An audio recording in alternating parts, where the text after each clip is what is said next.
Après le succès du foot en salle, voici donc venir le shoot en salle. Matignon a en effet accordé l'autorisation d'ouvrir à Paris un centre médical où les toxicomanes consomment sous la surveillance d'un personnel spécialisé. Partisans et opposants de cette initiative s'affrontent avec une virulence, Christine Boutin, que l'on croyait réservée au mariage pour tous, avant d'en débattre avec un avocat de la défense, sinon de la défonce. Petite piqûre de rappel des faits.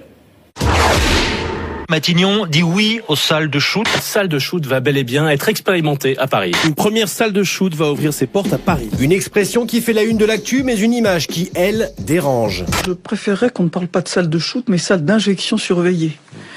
Parce que ça introduit dans l'esprit du public que ces structures seraient des sortes de lieux banalisés. On rentrerait et un peu comme on demande un café aux zingues, on vous sert le petit noir. Non. Promesse du candidat Hollande devenu vœu de la ministre de la Santé, Marisol Touraine. Ça va devenir une expérience menée à Paris d'ici l'été, sans doute dans le 10e arrondissement. Feu vert accordé par Matignon il y a une dizaine de jours. Le gouvernement fait le choix d'une politique de santé publique pour accompagner et soigner. Et le gouvernement fait le choix d'une politique de sécurité pour que les voisins ne soient pas gênés, que les enfants ne soient pas gênés par la présence des seringues dans la rue. Destinées à encadrer la consommation dans certains quartiers chauds des grandes métropoles, ces salles ont convaincu 10 pays, dont l'Allemagne, la Suisse, l'Espagne ou le Danemark, de l'expérimenter. La France s'apprête donc à franchir le pas. Pour les opposants, la dérive est forcément politique. On avait eu le ministre en charge de l'Éducation nationale, le ministre en charge de la jeunesse, qui lui s'était prononcé pour la dépénalisation de consommation des drogues dites douces, qui était juste invraisemblable. Et maintenant, l'État va s'occuper d'organiser la consommation des stupéfiants. Pourtant, derrière le débat sur le principe se pose aussi la question des résultats. Pour les partisans, plutôt positifs. On a pu observer dans les populations ainsi prises en charge une augmentation de plus de 30% des demandes de sevrage. Donc c'est aussi une politique non seulement de réduction des risques, mais c'est le premier palier pour arrêter la consommation de drogue.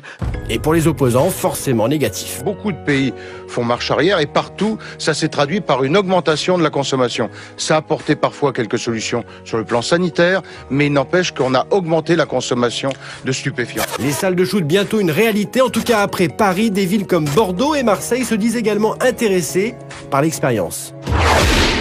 Bonsoir Jean-Marie Le Gouen. Bonsoir. Bonsoir. Député de Paris, adjoint au maire en charge des questions de santé publique, ça nous intéresse. Et médecin, alors là, ça nous passionne parce qu'on va parler des salles de shoot. Mais première question générale, pourquoi, comme dans le cas du mariage homosexuel, ce qui passe sans trop de problèmes dans des pays qui nous sont proches géographiquement et culturellement, est-il si difficile en France et donne-t-il lieu à des débats si virulents?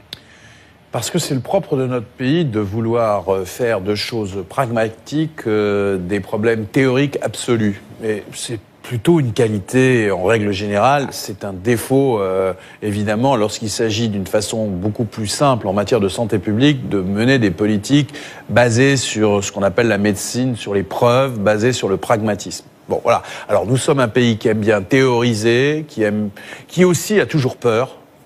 Il a toujours peur de l'avenir. Il a toujours peur de franchir des frontières dont on ne revient pas.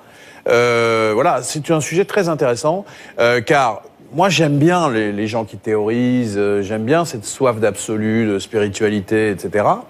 Et en même temps, dans la conduite des politiques qui sont les miennes, c'est-à-dire les politiques de santé publique, il faut avancer de façon scientifique, de façon expérimentale et de façon pragmatique. Et donc, il y a un conflit entre un esprit pratique et puis un esprit théorique. Voilà un esprit théorique. Oui, non, mais c'est vrai. Et moi, je suis très français pour ça. J'aime les théories. Et en plus, je n'ai pas honte de ça. Parce que, vous êtes d'accord avec moi? Parce que je pense que scientifique, c'est très bien. Sauf qu'il y a toujours des idéologies derrière. Et vous savez très bien que même les scientifiques sont animés par des idéologies. Oui, mais il y a une science. Et puis oui, mais je suis d'accord. Mais sauf qu'on fait dire ce qu'on veut. C'est d'ailleurs une théorie française. Les chiffres, on leur fait dire ce qu'on veut. Et les enquêtes, on leur fait dire ce qu'on veut. Et les limitations des pays étrangers, moi, je vais vous dire, je n'en ai qu'une. Et encore, je suis poli. C'est pas parce que les autres font n'importe quoi qu'on va forcément devoir les imiter. Tout à fait d'accord. Bon, on est d'accord là-dessus au moins. Bon. Maintenant, il y a un premier point d'emblée qui me choque, c'est que a priori, il est interdit de se droguer. Donc la loi l'interdit. Et voilà que l'État va organiser l'utilisation de drogues qui sont interdites, qui sont illégales. Donc Alors, l'État, bah oui, c'est la première chose de base. Donc on va y répondre point par point. C'est l'État qui organise elle-même l'illégalité. Alors le député Gilbert Collard a dit pourquoi pas des salles de viol. Mais non mais je pense que tu vaux mieux que Gilbert Collard. Non mais c'est pas. J'ai fait exprès de le citer parce que bien sûr qu'il pousse à l'extrême. Non, il pousse à l'extrême. Non, c'est pas ça. Il pousse à l'extrême. Je suis d'accord. Mais il n'empêche que la logique, c'est pas stupide, vous comprenez. C'est choquant qu'on vous dise voilà. Réponse sur ce point précis. Bah, écoutez, depuis qu'on a mis en place, il y a 15 ans, 20 ans en France et ailleurs, une politique dite de réduction des risques, cet argument est toujours venu. C'est-à-dire que quand on a mis des distributeurs de seringues, on a dit c'est scandaleux, l'État va aider les drogués à se droguer. Lorsqu'on a mis en place des programmes dits de substitution, la fameuse méthadone, le Subutex, un certain nombre de gens ont dit mais comment ça? C'est peut-être une drogue moins dure que l'héroïne, mais ce sont des drogues puisqu'il y a même des cas de dépendance, donc l'État va distribuer, la sécurité sociale distribue la sécurité.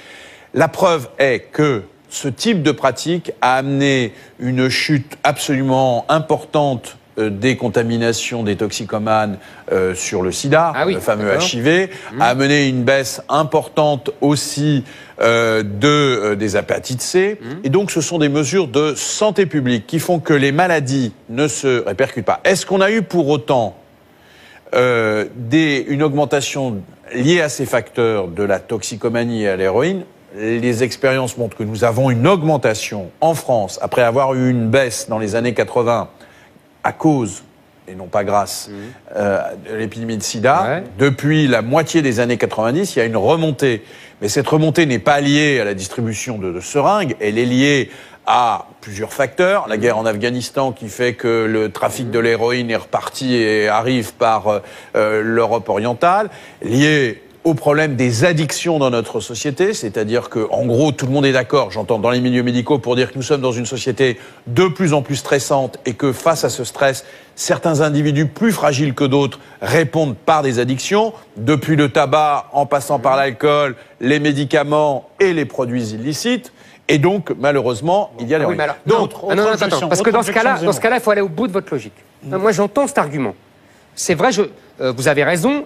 À chaque fois, moi, le premier, j'ai dit ça. Donc, vous avez raison. Sauf que dans ce cas-là, il faut que vous alliez au bout de la logique.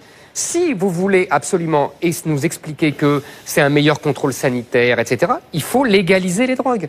Il faut les vendre dans des bureaux de tabac en vente libre. Et puis là, vous aurez un encore meilleur contrôle sanitaire et vous pourrez nous expliquer que c'est beaucoup mieux puisqu'on contrôle, on vérifie. Alors, je pense simplement qu'à aucun moment l'État, que ce soit dans la différente position de réduction des risques, n'intervient pour dire qu'il est souhaitable de se droguer ou qu'il accepte le fait que les gens se droguent. Non, mais je vois. L'État, la collectivité, d'une façon générale, dit « Monsieur, madame, vous ne devriez pas vous droguer, mais puisque vous le faites, puisque vous le faites, et que vous êtes d'un certain point de vue, et que moi, société, moi, État, je n'ai pas les moyens de vous en empêcher, ni au plan... Attendez, ni au plan juridique. Si vous me dites qu'il faut mettre en prison tous les toxicomanes, c'est une politique. C'est d'ailleurs implicitement ce que pourrait dire la loi. Vous avez raison. Mais ce que, évidemment, il n'y a pas un esprit sain qui pense qu'on doit ramasser les 150 000 toxicomanes à l'héroïne, voire, et puisque la loi est identique sur le sujet, les 50% de jeunes Français qui, à un moment ou à un autre, ont consommé... Oui, quant à la cocaïne, vous n'avez plus personne, voilà, trouvez plus personne pour faire de la télé. C'est plus des prisons, il faut mettre des murs. Bon, et même dans les prisons, autre problème de la responsabilité de l'État, dont on parle jamais assez. Moi, je suis, par exemple, pour mettre des automates, c'est-à-dire des distributeurs de seringues dans les prisons. Parce qu'aujourd'hui, dans nos prisons, il y a du trafic de drogue, il y a des injections, il y a un certain nombre de gens qui ont des épidémies de sida en prison à cause de cela. C'est-à-dire que la position théorique abstraite qui est de dire c'est interdit par la loi, donc ça n'existe pas, ou bien alors on va en prison, ne correspond à aucune réalité. Oui, mais vous voyez, cher monsieur, vous arrivez exactement où je voulais que vous arriviez. C'est que si dans ce cas-là, on a renoncé à faire appliquer la loi, ce que je comprends, intellectuellement, ça m'exaspère, mais je comprends. Dans ce cas-là, il faut légaliser. Allez au bout de votre logique, vous n'y allez pas. Non, moi j'essaye de... Je vous explique pourquoi je ne suis pas pour la légalisation. Non, c'est trop facile. Alors dans ce cas-là, ne prenez pas des arguments comme ça. Non, parce qu'il y a une loi qui interdit de se droguer. Ah oui, mais vous leur dites c'est pas grave, c'est pas grave si vous ne la respectez pas. Un mot, juste. nous sommes un des rares pays où se droguer, et non pas dealer,